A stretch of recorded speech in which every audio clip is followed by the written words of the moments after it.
Every day I wake, I gotta go and get this bag. 7 days I'm on the road, I'm moving like a salve. Money don't change, but the faces do a salve. Last night I had a dream, I made it out. No jumper, brother. Hey, man, listen, man. 6 figures?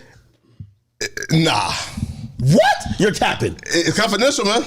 Wait, hold on. No, put the camera on motherfucking this nigga's face. Wait, you're getting paid 6 figures at no jumper. Nah, man, confidential.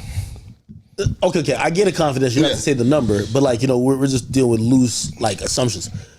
6 figures at least. No. What? What? That's crazy. How? It's crazy because maybe I know more about how much content is worth. Sure.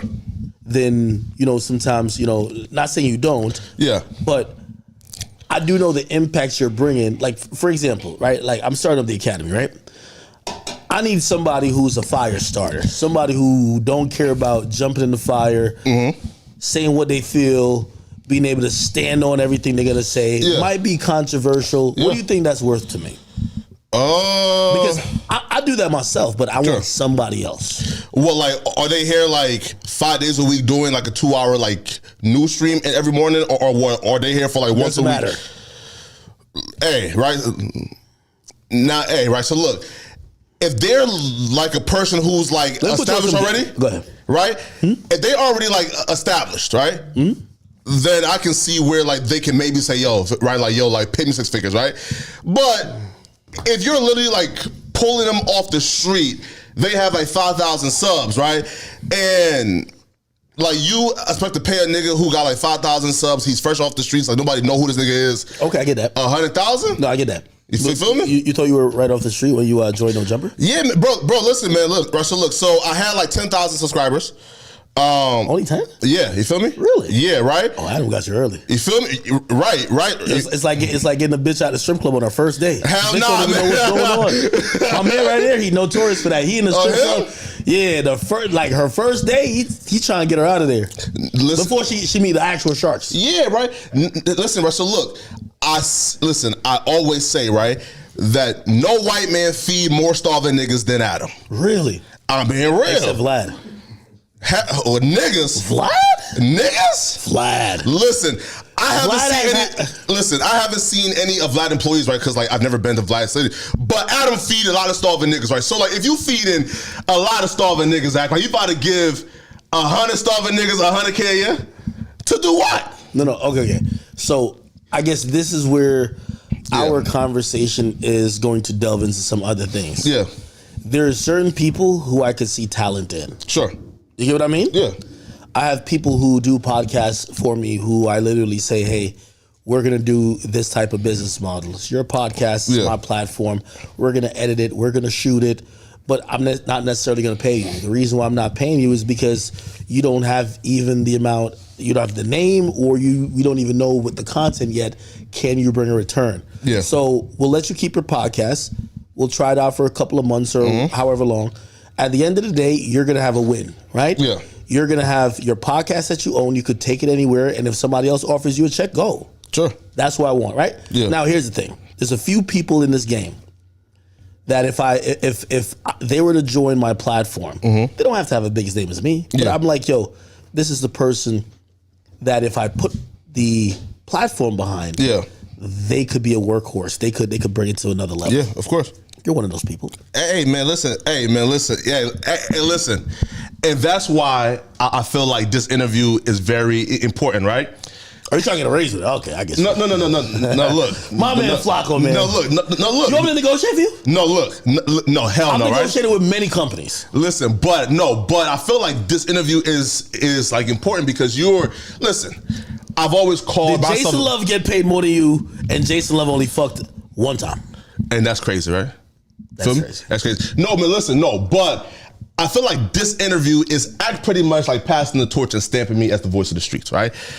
And I feel like that's important, right? Because there's been a lot of bitch ass niggas who done claim the title as voice of the streets, right? Can I speak on that a little bit too? Sure. So, as this media thing happens is that we're creating this thing called new media. Yeah. And, there was a time where I prided myself on being not only the voice, but I was the person who were covering the situations and personas and instances that no one would cover. Sure. These days, there's things that, not that it doesn't hit my radar, but I wouldn't cover. But I know FLAKKO's gonna have a lot to say about it. Facts. That's your realm at this point. Yeah. You're good at it. Of course. People watch you for it. Yes. There's a couple other people that are also in that realm. Cool. I think you're cool with all of them. Like, you know, Who? like Ceddy Nash, right?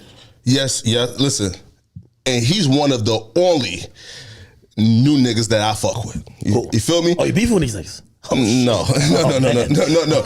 Listen, right?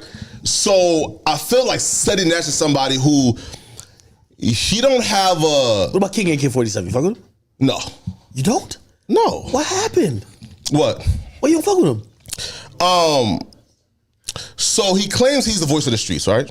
Yes, he does. But how can you be the voice of the streets when we don't know what street you from? Oh man. Listen. No. Wait. I mean, I'll be real. Listen. And he was in Chicago, right? You know. Is he from Chicago? No. Listen. And he was in Chicago. I'm gonna do a Google search. You're not about to play with him like that. What do you mean you don't know what street he from? Listen, I've been 100%. And he was in Chicago. And dumb boys were sending him to the store for Jolly Ranchers and loose leaves. You're lying. He got his ass kicked out of Chicago, went to Ohio, graduated a little bit, right? And now he's a dude boy who gets sent to the store for fucking cigarettes, turned on YouTube and started cosplaying as a real nigga. Wait, are you talking about King AK-47? You're not talking about him. That bitch ass nigga is a dude boy who gets sent to the store for Jolly Ranchers, turn on YouTube and start cosplaying as the meanest, baddest nigga ever. How did y'all's situation go left? What's going on with this? We have no beef. Listen, right? So look, I'm somebody where I show love to everybody. Go crazy. Nah, listen, I show love to everybody, right? All right, go ahead. Yeah. I show love to everybody, right? Because I recognize, we're into this space. Yes. With a common mission. Yes. And that common mission is this, right? There was a point where the avenue into this industry was through a gatekeeper. And when you go through a gatekeeper, you not only have to conform to the program manager, you now have to conform to the station manager, their boss, the executives that's also in bed with the record labels, right? Now, at some point, everybody had to conform, and if they don't conform, they get fired, right? Academics got fired and then accidentally stumbled into this YouTube shit and said, oh, no, we don't need these niggas no more. Y'all all come here, right? And that's my fight, right? And that's why I have a big issue with Speedy Mormon, because he's presented as the voice of this shit, but I ain't never heard a fucking opinion from Speedy Mormon. From Complex. I've never heard a fucking opinion from him, but somehow he's being like exalted up as. Is he positioned that? So yes, I don't think so. So when I think about new media, sure, I think he's set up to be, and with all due respect, and shout out to my man Speedy, like, you know, me and him were cool. I fuck with Speedy, but I think his lane is the guy who is accepted by the industry. He doesn't haven't had anything that would be objectionable to them, like me or you, and he's gonna get those opportunities at a Rolling Loud. And that's a problem, Mac. And here's why that's a problem, right? Okay, tell me. So you can't serve two masters, meaning this, right? Me in new media, my mission and my goal is to present the facts to the people, right? Unbiased, unfiltered, right? Good. Sure. So a Speedy Mormon job is to cater to the executives. And if we are both here sitting here, right, and saying that we can't recall a fucking opinion that Speedy Mormon ever gave, that's an issue, because bro, he's being exalted up. Complex, Amazon, Viacom. This nigga Speedy Mormon got more jobs than I can count. Speedy Mormon got more sponsorship than I can count. But somehow, right, he's been able to float under there's nobody who's calling out Speedy right for saying, okay, Speedy, you are being pushed to the forefront. Mm-hmm. You are being put in position as the next guy up. So who are you serving? Are you serving the people? Or are you serving these fucking executives and the infrastructure? Because if you're serving the fucking infrastructure, well, then we have beef now.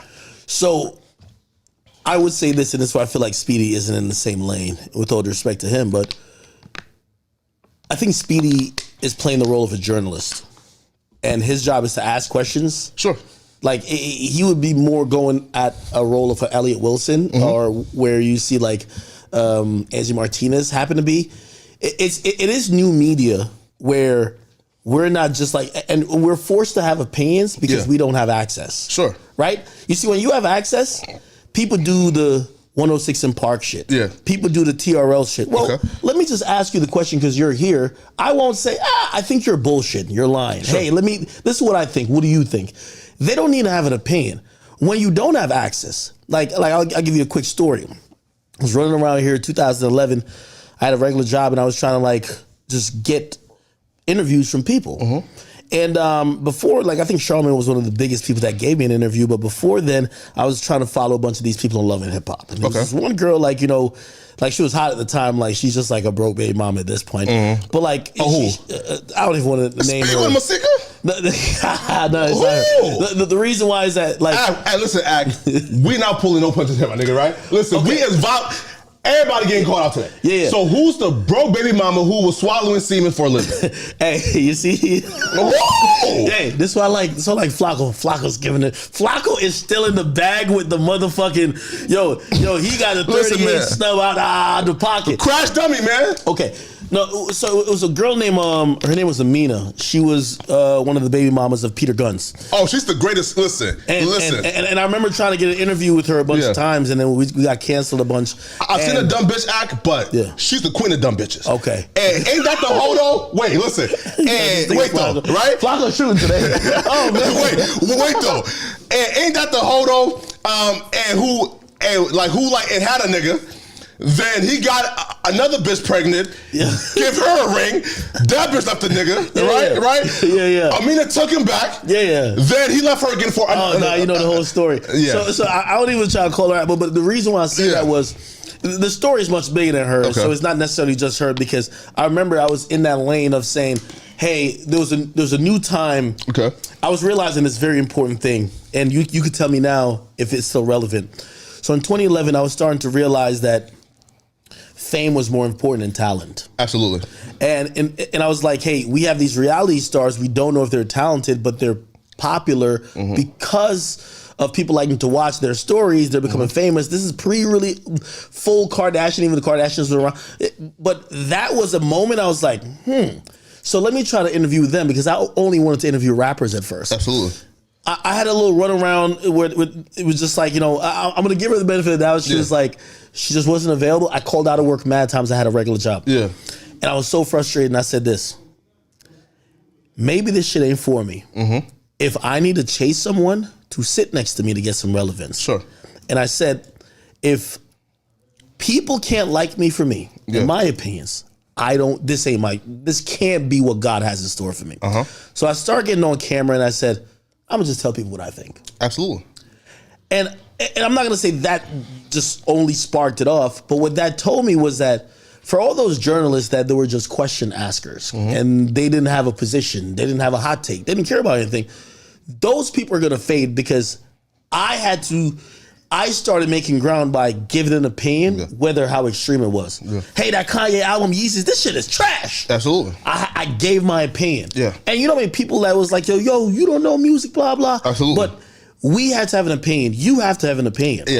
Right? You can't just show up and be like, hey, I'm just here to ask the questions. And I got a bunch of cue cards, and hey, it says on the cue card for me to ask this. So when you talk about even Speedy Mormon, you see, Speedy is lucky enough that he still falls under that old system. Sure. You ask any YouTuber, whether it's you, Seti Nash, who else you fuck with? Because I want to name a couple more people. Listen, man, I love Seti Nash. I love the Game Spitter. Okay. I love Hip Hop Buddha.